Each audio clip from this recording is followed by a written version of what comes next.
The man who said I'd rather be lucky than good saw deeply into life. Oh my God. It's huge. We're gonna get lost in here. God, look at you, man. See you. Yeah, it looks like you're doing all right for yourself, aren't you? Thanks.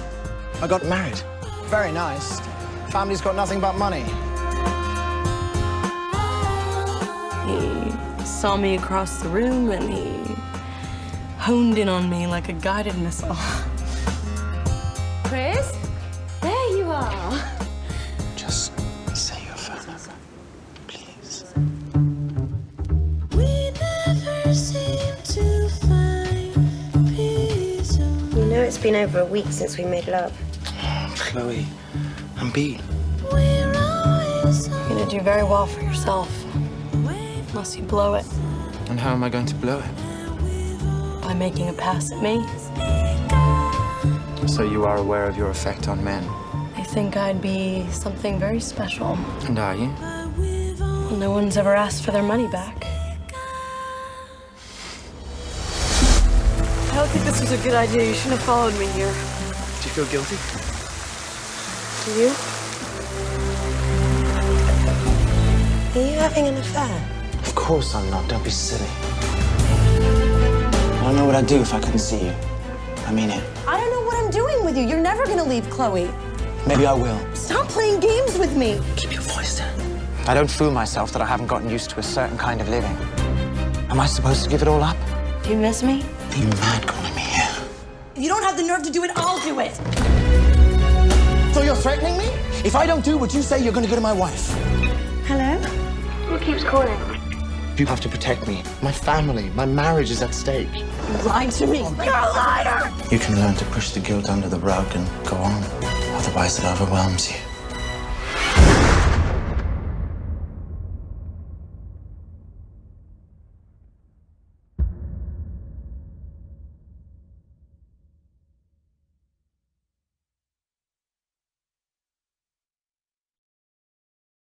All right, so as you can see, this is a pretty steamy film.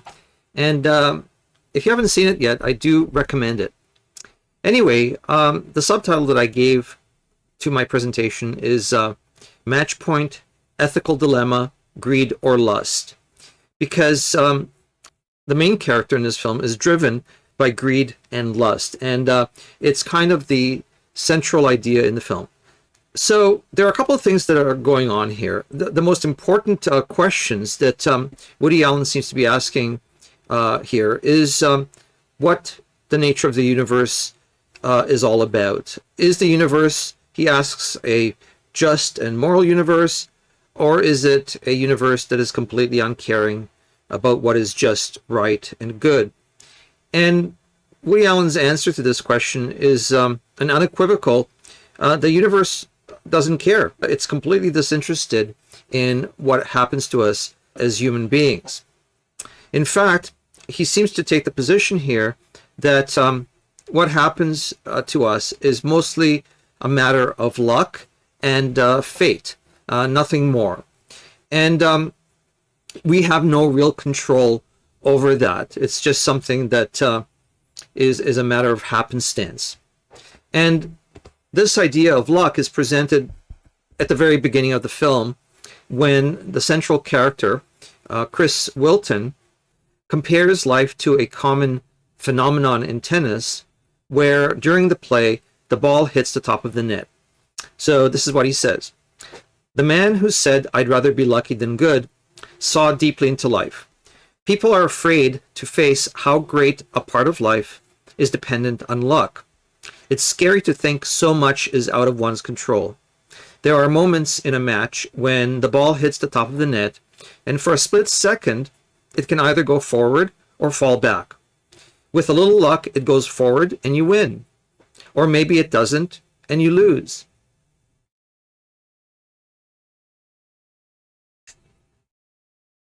So much of what is philosophically relevant in the film is contained in this opening monologue. But before I get to that and discuss that in more detail, I'm just going to give you a brief overview of the plot. So Chris Wilton, of the above monologue, is a tennis professional from Ireland who has a job as a tennis instructor at an upscale club in London. And at this club, he strikes up a friendship with a wealthy pupil by the name of Tom Hewitt. Now, Tom's older sister, Chloe, is smitten with Chris, and the two of them begin dating. This is Chris with Tom when they first met, and here's Chris with Chloe. So Chris is invited to a family gathering, and there he meets Tom's American fiancée, Nola Rice, and they are instantly attracted to one another. I should actually say that Chris is really interested in Nola. Nola is lukewarm about it, but there's definitely an attraction between them that's noticeable.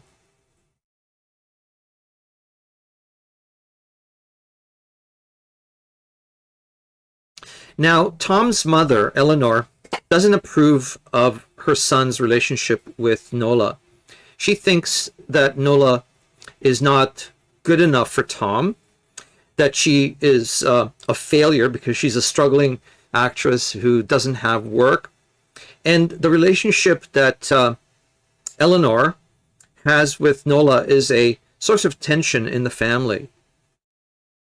But the family doesn't have the same kind of tension with Chris Wilton. They all love Chris Wilton a lot. They completely accept him into the family, so much so that Chloe persuades her father, Alec, to give Chris a job as an executive in one of his companies.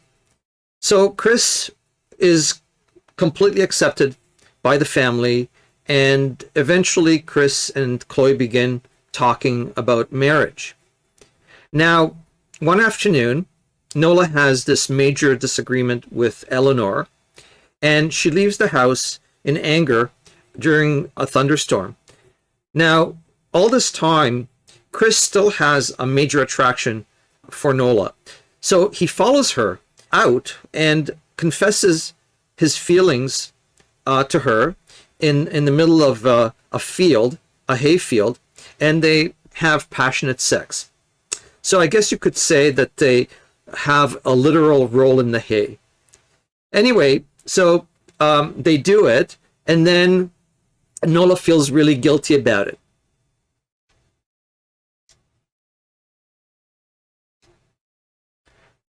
So, as I said, Nola feels guilt over this, but interestingly enough, Chris does not. He basically wants to continue doing this. He wants to have this clandestine relationship with Nola. But at the same time, he also wants to marry Chloe. And eventually, Chloe and Chris do get married, and they begin trying to have a family. Chloe tries to get pregnant. Now, as this is happening, Tom and Nola end their relationship. And Nola, to Chris's disappointment, just disappears off the scene. So Chloe's trying to get pregnant, but the way she's trying to get pregnant is very clinical because she's having a hard time conceiving. So they go at it in a very clinical way, and there's no real passion in their relationship. So while Chris is trying to get Chloe pregnant, he's thinking about Nola, and he tries to track Nola down, but he's unsuccessful. But then one day, just by way of happenstance, he meets Nola at the Tate Modern, and he's able to convince her to give him her phone number. Now, I have to say that Nola is very reluctant to do so because she knows that this relationship between her and Chris can't really go anywhere. But Chris is very manipulative, and he does get the number from her, and they begin this passionate affair. And they have the affair for quite a while, and then, of course, the inevitable happens. Nola gets pregnant. So she keeps calling Chris, and she calls him continually. She tries to get him to leave his wife.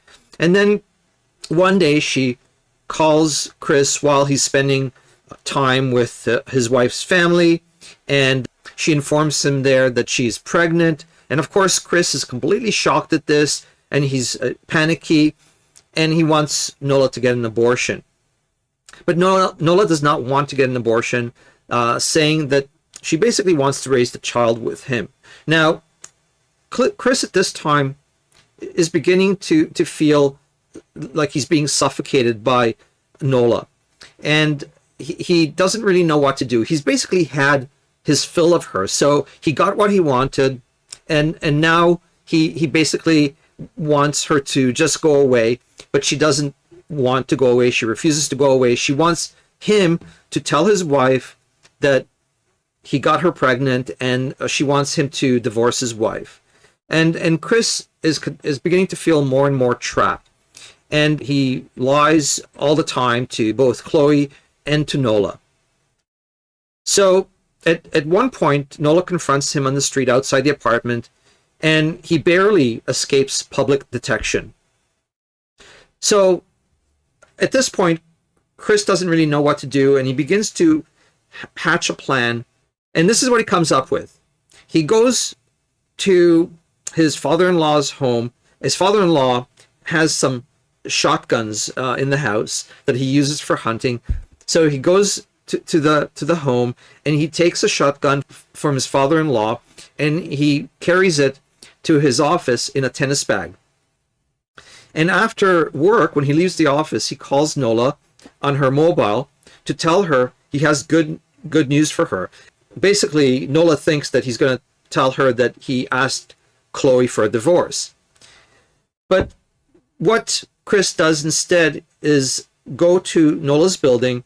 He gets into the building, and then he breaks into the apartment of her neighbor. He doesn't break into it. He basically gets the neighbor to open the door, and then he shoots and kills the neighbor. He stages a burglary. So he ransacks the rooms, and he steals jewelry and drugs. And he knows exactly when Nola is going to come home. So he waits for Nola to come home, and then when she returns, he shoots her in the stairwell. And then he goes out and takes a taxi to the theater to watch a musical with Chloe. And all of this time, he's not really seen by anybody. So Scotland Yard immediately starts to investigate the murders and concludes that it was probably committed by a drug addict stealing money. So the following day, the murder is in the news, and Chris returns the shotgun, and he and Chloe announce that she is pregnant. She finally gets pregnant. So he's able to return the shotgun without being noticed, and finally Chloe gets the baby that she wants. Now, Detective Mike Banner from Scotland Yard invites Chris for an interview in relation to the murder. And before he goes in, Chris throws the neighbor's jewelry and drugs into the river, but by chance, her ring bounces on the railing and falls to the pavement. So again, this is a reference to the first image in the opening scene when the tennis ball hits the net but bounces back. At the police station, Chris lies about his relationship with Nola, but then Banner, the detective, surprises him with Nola's diary, in which he is featured extensively. So Chris has to basically admit that he was having a relationship with Nola.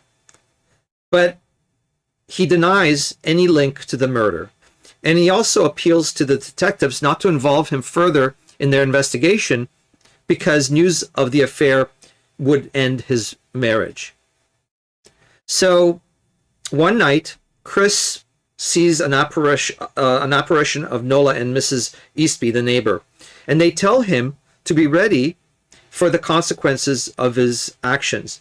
But Chris's reaction to this apparition is basically, yeah, I know that I did wrong, but this crime had to be committed for a grander scheme. he also tells these apparitions that he's able to suppress his guilt. He basically tells the apparitions that they were just collateral damage, and says that, that's just the way life is. The same night, Detective Banner dreams that Chris committed the murders. He comes up with a scenario where Chris commits the murder. So he goes with the scenario to the office the next day, but then his theory is discredited by his partner Dowd, who informs him that a drug addict found murdered on the streets had the neighbor's ring in his pocket. So Banner and Dowd consider the case closed and abandon any further investigation. And then Chloe gives birth to a baby boy named Terrence, and his uncle Tom blesses him not with greatness, but with luck. So, what are the philosophical ideas here? Well, as I mentioned at the beginning, luck seems to be, at least according to Alan, a significant force in the universe.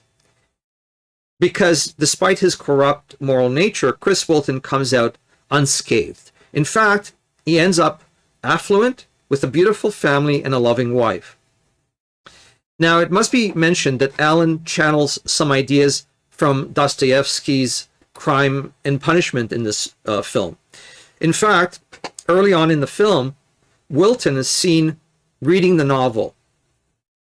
So in Crime and Punishment, the character Raskolnikov kills two women, but feels guilty and confesses and seeks redemption by finding God. Just like Raskolnikov, Wilton too kills two women, but he shows almost no guilt. There's more fear that he'll get caught, but there's no guilt. In fact, Chris Wilton does everything in his power to avoid detection and manages to do so by pure luck.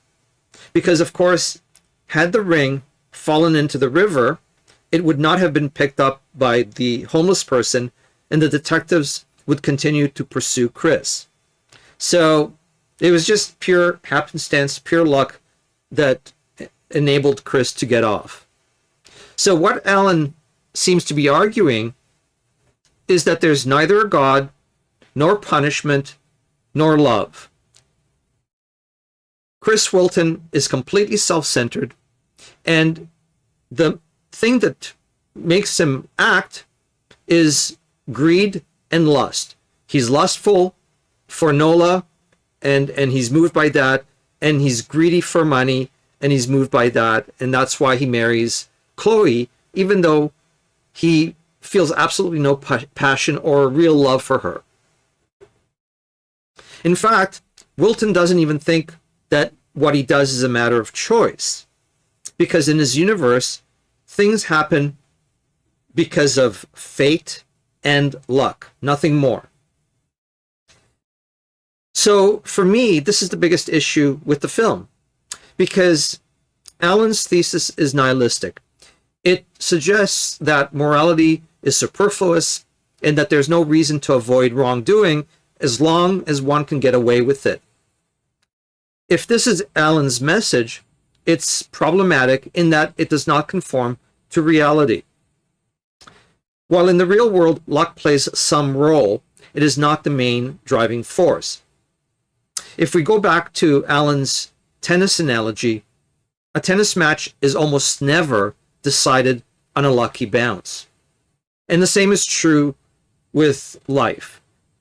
A person's career, a person's life, what happens to a person is sometimes a matter of luck, but mostly it's not. Mostly it's a matter of choice. It's a matter of what we will ourselves to do and what we put our minds to getting done. It's not true. Luck is not the main motivation or force in a person's life or career. So in this film, Chris Wilton gets multiple lucky breaks, being able to hide his ongoing affair, being able to hide his multiple murders, but there are a number of things that just don't add up. It's really very hard to believe, for example, that Chris's father-in-law, who is a successful businessman, does not know how to read people well enough to know that he's being played by Chris. It's hard to believe that his mother-in-law, who is unrelentingly suspicious of Nola Rice, gives Chris a free pass. It's really hard to believe that Chloe, who is not stupid, is not more suspicious than she actually is presented as being, that he's cheating on her. It's hard not to believe that his co-workers and managers don't question his frequent and poorly explained absences from the office. And there are a number of other things. In real life, sometimes people get away with murder, not very frequently, but in this case, if one thinks about all the things that could have happened to get Chris Wilton caught and which don't happen, it stretches credulity. In the real world, it's likely that Chris would have been caught. So let's talk a little bit about moral responsibility. If we buy the idea that chance and luck are the main ingredients in human affairs, then we're buying into a form of philosophical determinism. And in that case, we can't hold Chris Wilton responsible for his destructive actions, but neither can we hold him responsible for his successes. He's essentially a pawn for fate. And if that's the way that the world works, then none of us can be given credit for our successes or be held responsible for our wrongdoings. And according to this notion, it's a matter of luck whether or not someone gets caught for his crimes, succeeds or fails in life, or gets trapped in an impossible situation. Everything is a matter of luck and a matter of fate.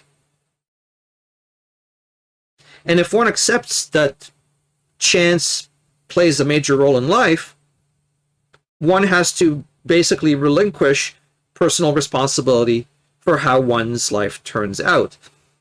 It's really all just a matter of luck, and none of us have anything to do with how our life turns out.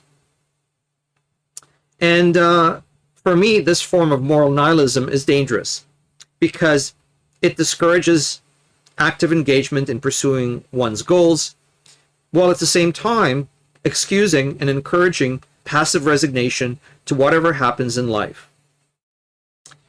If life is determined by luck, as individuals, we have little control over our own fortunes. So what the film basically fails to highlight is the importance of character in shaping what one will become. The most important factor, I believe, in determining a person's life is not chance, but the kind of choices one makes when dealing with whatever life gives us, either good or bad. So here's the question for discussion. As I said, an important question in the film is one of moral responsibility. Alan basically thinks that moral responsibility makes no sense if the world is basically determined by chance and luck. What is moral responsibility in that kind of a universe? So, assuming that Alan is correct, which I am very skeptical about, but assuming that we could get away with murder, what would be the incentive to be good? If we have no moral responsibility, and if what we do is not a matter of choice, what incentive do we actually have to be good? Alan actually does not provide an answer to this question. So I'm going to open the floor to discussion, and you can discuss this question, or you can discuss anything else that I talked about in the presentation. So I'm going to basically go to gallery view, and we can start the discussion. So who has the first question? Henry, yeah. Hi all. So the first question is, what is luck? Can you define what is luck? Well, I mean that is a good question. I would say that luck is something that is not related to what you actively seek out. It's happenstance. It's something that inadvertently happens to you by chance. And luck is something that happens to you by chance, but it's positive. So people talk about bad luck, and some people say, "Oh, I've had a lot of bad luck in my life." I would say that Chris Fulton had good luck, but luck is just something that is unexpected. It almost happens without any causal sort of determination. It's just kind of like a gift that is given to you from up high somehow. So luck, I think luck is a little bit more complicated because sometimes things happen in our life and we interpret them as negative. So basically, they cannot be classified as luck. However, down the road, situation changed, and during the new consequences, we understand that what was classified as negative was actually luck. So what I mean, we don't know what is luck and what's not. And otherwise, something good happens, and this good converts into something bad eventually. Yeah, well, your analysis of luck is a fairly complex one, Henry. I think that in the film itself, and I mean, you can have a major discussion on that, but in the film, Alan seems to be suggesting that luck is just something that happens to you without any work on your part. It's something that befalls you, like as a lucky chance. And I don't personally agree with that. And I don't get the feeling you agree with that, but either. But I think that Alan's notion of luck is a very simple one. Some people have good luck. Chris Bolton had good luck. Yes, I do understand that. But the point is, yes, I agree, Ron, this is kind of determinism. And in this case, determinism is also states that there is such a thing as destiny. So basically, whatever happened to us is written, is predetermined. Yeah. So Yeah. luck has no place over here. But again, this is another side of determinism in this case. Yeah. Well, I mean, you make a good point, and maybe there's a contradiction there. Like in Alan's thesis, he says luck and fate are kind of side by side. So, I guess if you press that idea, it's self-contradictory. Fate and luck be together. They don't seem to really make good bedfellows. It's totally contradictory, face and luck. Yeah, no, and I agree with you. I mean, it's a good point. It's a very good point. Thank you, Henry. That was great. Stella. Yeah, this film was really interesting, and I was really excited to see your discussion on it, just because I remember it sort of freaked me out back when I watched it, probably when I was way too young, and then anytime I've seen it since. But I think I want to ask you about your thoughts on sort of, I know the message is sort of flawed, but why you, because I think that it's sort of disturbing. A large part of why the film is disturbing is because, especially when you're young, but in general in life, we like to believe that sort of everything is fair. And I think at the core of this film, it's life isn't fair, and a lot of it's luck isn't fair, but also life isn't fair. And I think that's what's sort of most disturbing about the film. And I guess I want to sort of hear a little bit about, obviously you chose this film for those reasons and many more, but what you think about not just luck but fairness in this film, and how much the two sort of go together, and how you feel like they differ and go together in this film, and then sort of also just in a broader sort of philosophical context. Yeah, so thank you, Stella. Great question. I think when we watch films, generally we expect in a film like this, for example, where somebody murders someone in cold blood, that they will be caught. I think the general sense that we would like to have is that the universe is just, that people will get what they deserve, and that there's an underlying fairness in the universe. And I think Alan is questioning that in the film. He seems to be saying, well, life is not fair. By all, by everything that we've seen Chris do, he should get some kind of punishment. Not only does he not get punishment, he doesn't feel guilty.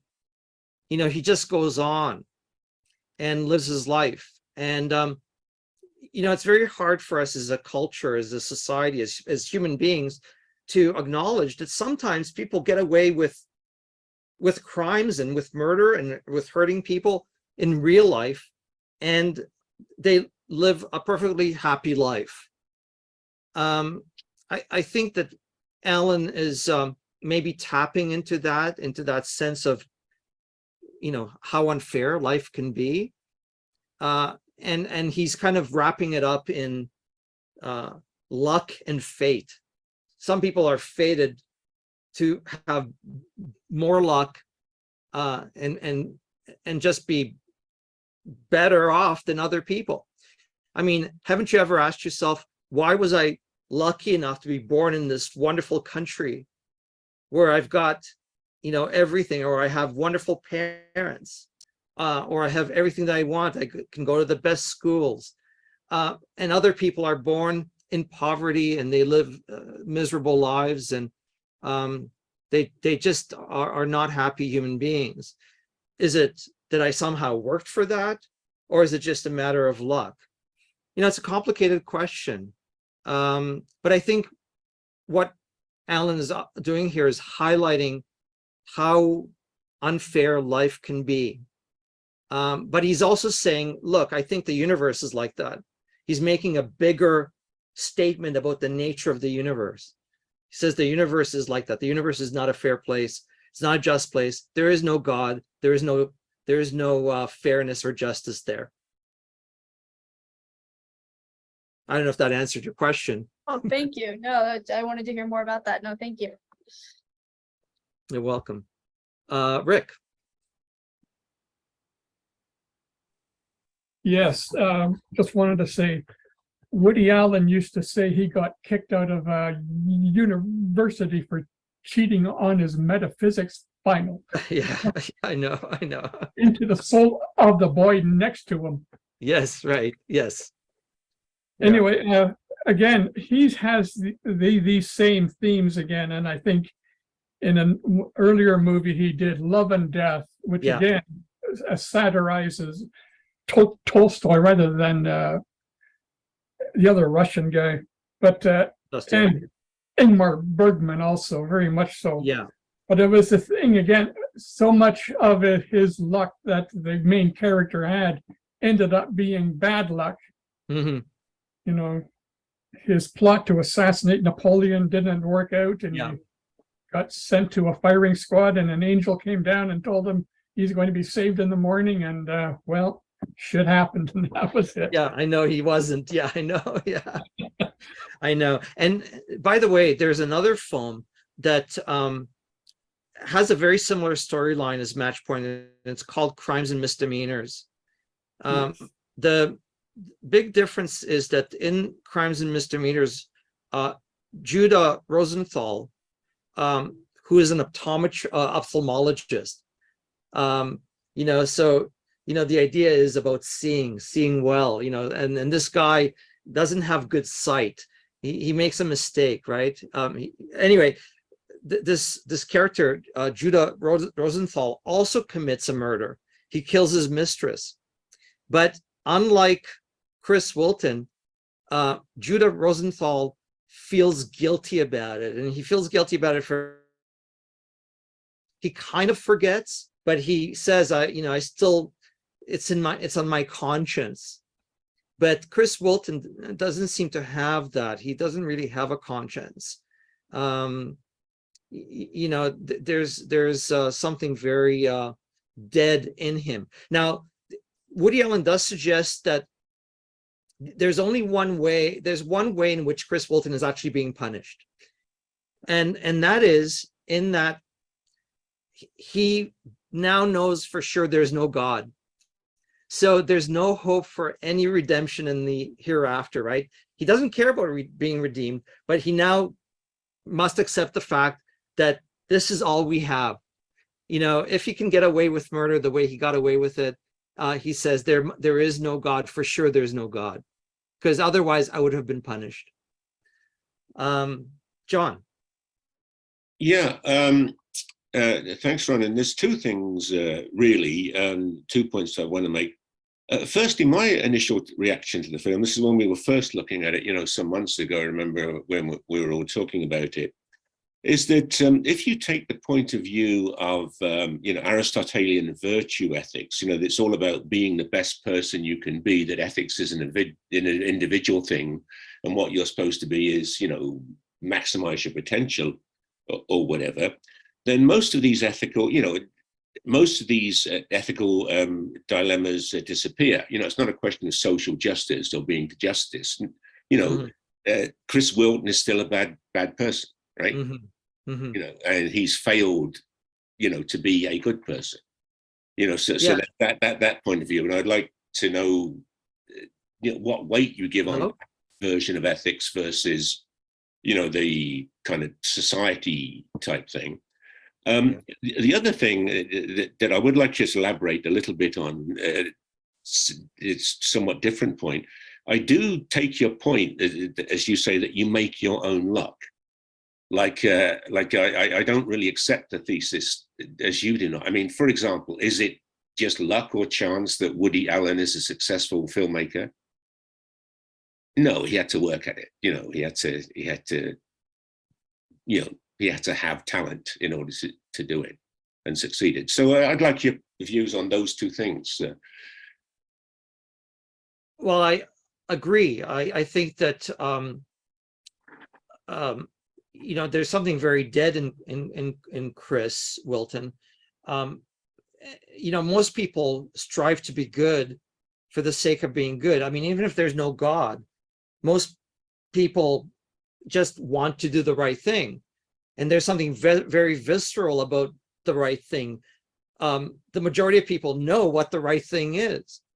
And it makes them feel, I think, positive when they do the right thing, when they're benevolent, when they're courteous, when they give to charity.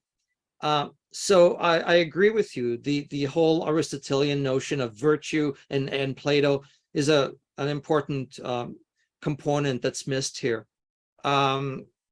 What was the other question, John? It was the point that you sort of raised at the beginning, that this whole premise that luck, so to speak, plays a major role. I don't. You make your own luck. And is it luck that Woody Allen is a successful filmmaker? And has some money. I agree. I don't think that luck plays much of a role. It plays some role. You can't deny that.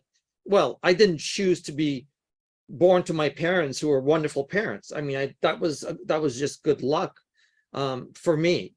But I think it does raise Henry's, or it brings to mind Henry's question about what exactly do you mean by luck? Luck is very complicated. I mean, obviously there are causal reasons why I was born to my parents and why my parents became who they are and gave me the life that I have. It's not just pure happenstance. There are things that are working there that made it what it is.